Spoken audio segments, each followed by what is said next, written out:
அடுப்பு ஆஃப் பண்ணி 5 நிமிஷம் ஆகுதுங்க.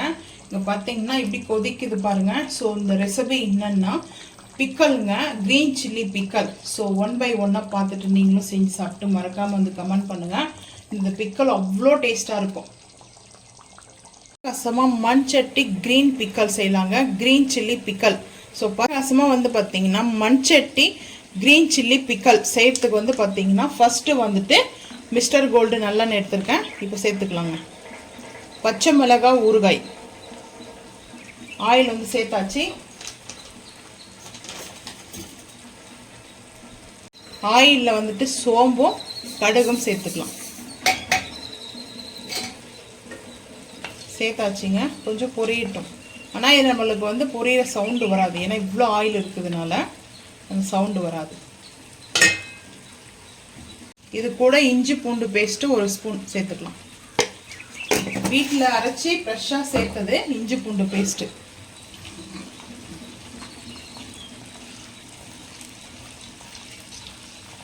க்ரீன் சில்லி வந்து பார்த்தீங்கன்னா சின்ன சில்லி தான். இது வந்துட்டு ஆந்திரா மிளகாய் சொல்லுவாங்களே அதுதான். அது கூட கொஞ்சம் இந்த பெரிய மிளகாய் சேர்த்துருக்கேன். ஸோ இந்த க்ரீன் சில்லி வந்து பார்த்தீங்கன்னா நல்லா வாஷ் பண்ணிவிட்டு கட் பண்ணி எடுத்துக்கோங்க. இப்போ அப்படியே ஆயிலில் சேர்த்துக்கலாம்.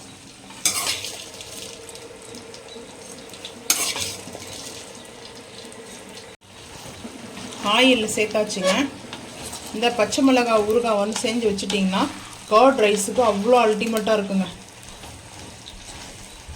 எல்லாத்துக்கும் காம்பினேஷனாக இருக்கும், சாப்பிடலாம். சப்பாத்தி, பரோட்டா இதுக்கெல்லாம் வந்து இந்த பிக்கல் வந்து வச்சுட்டு சாப்பிட சூப்பராக இருக்கும். சப்பாத்தி கூட சாப்பிட்லாம், சைடிஷாக பூரிக்கு சாப்பிட்லாம். பூரிக்கு இன்னும் சூப்பராக இருக்கும். நார்த் சைடில் இது மாதிரி தான் செய்வாங்க, செஞ்சு எடுத்துகிட்டு வந்துடுவாங்க ஒரு பாக்ஸில் போட்டு. நார்த் சைடில் வந்துட்டு சப்பாத்திக்கு ஃபேவரெட்டு, பூரிக்கும் ஃபேவரெட்டு. இதில் மெயின் வந்து பார்த்திங்கன்னா நம்ம புளி வந்து ஆட் பண்ண போகிறோம். சூப்பராக இருக்குங்க. பச்சை மிளகாய், இவ்வளோ மிளகாய் வந்து பார்த்திங்கன்னா காரமாக அப்படின்னு நினைக்காதீங்க. இது கூட நம்ம ரெட் சில்லி பவுடர் கூட ஆட் பண்ண போகிறோம். பட் டேஸ்ட்டு சூப்பராக இருக்கும். காரன்றது வந்து பார்த்திங்கன்னா நம்ம புளி பேஸ்ட்டை ஆட் பண்ண போகிறோம், அதனால் நம்மளுக்கு பேலன்ஸ் ஆகிடும். எண்ணெயிலே இந்த மிளகாய் வதங்கணும். அதுக்கு முன்னாடி நம்ம கல் உப்பு சேர்த்துக்கலாம். கல் உப்பு தேவையான அளவுக்கு சேர்த்துக்கிறோங்க. ஏன்னா புளியெலாம் நம்ம சேர்க்க போகிறோம், அதனால் நம்மளுக்கு சரியாக போயிடும். நல்லா எண்ணெயிலே வதங்கட்டோங்க பச்சை மிளகாய். இந்த சைடில் மாற்றிட்டோங்க, ஏன்னா இங்கே வந்து அடுத்தது ரெசிபி ரெடி பண்ணிருக்கோமா. ஸோ இங்கே பாருங்கள், க்ரீன் சில்லி வந்துட்டு நல்லா இது போல் வதங்கிட்டுருக்குதுங்க. ஆயிலே வதங்கணும். வதங்கினா அதுக்கப்புறம் தான் நம்ம வந்து என்னென்ன சேர்க்குறது பார்க்கலாம் வாங்க. க்ரீன் சில்லி சொன்னோம் இல்லைங்களா, அதுதான் க்ரீன் சில்லி. நல்லா நல்லெண்ணெயிலே பார்த்திங்கன்னா வதங்கிட்டு இருக்குதுங்க. மிஸ்டர் கோல்டு நல்லெண்ணெய் தாங்க ஆட் பண்ணியிருக்கேன். ஸோ நல்லா வதங்கிட்டு இருக்குது. இப்போ நம்மளுக்கு 5 நிமிஷம் ஆம்லா பிக்கல். இது வந்து ஆம்லா பிக்கல் மெயின் வந்து பார்த்திங்கன்னா ரொம்ப ரொம்ப ஹெல்த்தியானது. ஹேர்லேருந்து ஹெல்த்து வரைக்கும் அவ்வளோ பெனிஃபிட் இருக்குது. ஹேர் ஃபால் டேமேஜ்லாம் இருக்குதுன்னா நல்லா இது போல் நெல்லிக்காய் வந்து டெய்லி அப்படியே ராவாக வந்து ஆம்லா எடுக்க முடியாதுங்க. அது ஒரு டைமில் வந்து தொகுப்பாக இருக்கும், சாப்பிட பிடிக்காது இருக்கிறவங்களுக்கு இது போல் பிக்கலாக செஞ்சு வச்சுடுங்க. குழந்தைங்களுக்கெல்லாம் கொடுங்க. இப்போவே வந்து பழகிட்டிங்கன்னா அது குழந்தைங்கள்லாம் வந்து கொஞ்சம் பெரிய பசங்களாம் ஆகும்போது விரும்பி சாப்பிடுவாங்க. இப்போ நம்ம குழந்தைங்களுக்கு கொடுக்குறது தாங்க பெரியவங்களானாலே சாப்பிடுவாங்க. அவ்வளோதான், ரெடி ஆகிடுச்சு. ஒரு 5 நிமிஷம் கழித்து பார்த்துக்கலாம் வாங்க. இப்போ நல்லா வந்து பார்த்திங்கன்னா பச்சை மிளகாய் வந்துட்டு வதங்கிடுச்சிங்க. 1 ஸ்பூன் காஷ்மீரி மிளகாய் போட்டு இன்னும் 1/2 டீஸ்பூன் சேர்த்துக்கிறேன். அதுக்கப்புறம் பிக்கல் மசாலா 2 ஸ்பூன் சேர்த்துக்கிறேன். நாட்டு சர்க்கரை, பாம் சுகர் 2 டீஸ்பூன்.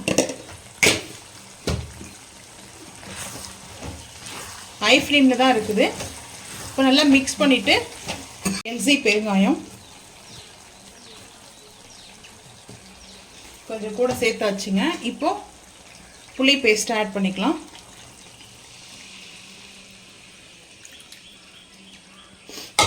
நம்ம மிளகாய் பவுட்ரு ஆட் பண்ணிக்கிறதுனால புளி பேஸ்ட்டு இந்த அளவுக்கு சேர்த்தா தான் கரெக்டாக இருக்கும். அந்த மிளகாய் முங்குற அளவுக்கு இருக்கணும். ஸோ இப்போ கரெக்டாக இருக்குதுங்க. இது நல்லா கொஞ்சம் திக் பேஸ்ட்டாக வரட்டும், அதுக்கப்புறம் பார்த்துக்கலாம். நல்லெண்ணெய் பாருங்கள் எப்படி மிதக்க இருக்குது. ஸோ அவ்வளோதாங்க, ரெடி ஆகிடுச்சு.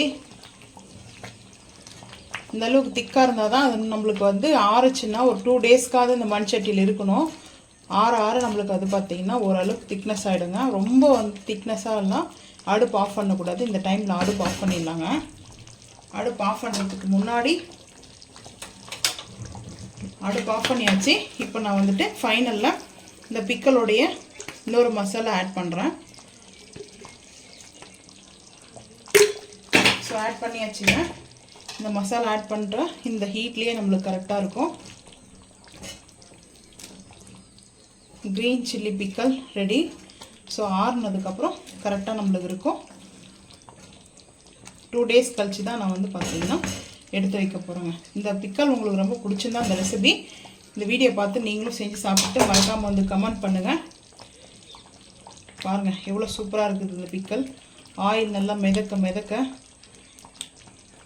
சூப்பராக இருக்குது பாருங்கள். இது வந்து கிரேவி மாதிரி இருக்கேன்னு வேணால் நான் அந்த மேலாப்பில் வந்து எடுத்து காமிக்கிறேன். இப்போ நம்ம இப்படி எடுத்தோம்னா கொஞ்சம் நல்லா திக்காக இருக்குங்க. நம்மளுக்கு இன்னும் கொஞ்சம் நேரம் நல்லா வந்து இது ஆறணும். ஒரு 2 டேஸ்க்கு வந்து பார்த்திங்கன்னா நல்லா டைட்னஸ் ஆகிட்டு சூப்பராக இருக்கும் பிக்கலாம். ஸோ நீங்களும் இதே போல் ரெசிபி செஞ்சு சாப்பிட்டு மறக்காமல் வந்து கமெண்ட் பண்ணுங்கள். இந்த வீடியோ பிடிச்சா லைக் பண்ணுங்கள், ஷேர் பண்ணுங்கள், சப்ஸ்கிரைப் பண்ணுங்கள், பெல் ஐக்கான் வந்து கிளிக் பண்ணுங்கள், மறக்காமல் சேனல் வந்து ஃபாலோ பண்ணுங்கள். அப்போ தான் நம்ம போகிற வீடியோ நோட்டிஃபிகேஷன். தேங்க்யூ.